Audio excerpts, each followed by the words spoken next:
అసలు స్వామి హనుమ పేరు చెప్తే చాలు, బుద్ధిర్యశో బలం ధైర్యం నిర్భయత్వం అరోగత అజాడ్యం వాక్పటుత్వం చ హనుమత్ స్మరణాత్ లభేత్.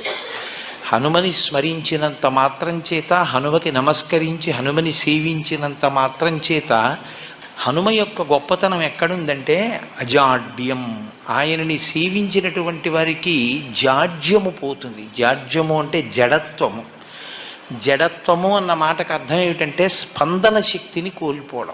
శ్రీరామాయణంలో రామచంద్రమూర్తిగా శ్రీ మహావిష్ణువు వచ్చే ముందే బ్రహ్మదేవుడు అనేక మంది దేవతల్ని శాసించాడు. రావణ సంహారం అంటే అంత తేలికైన విషయం కాదు.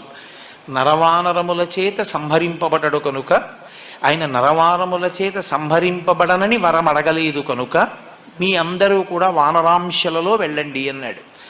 దేవతలందరూ వానరుల యొక్క అంశలలో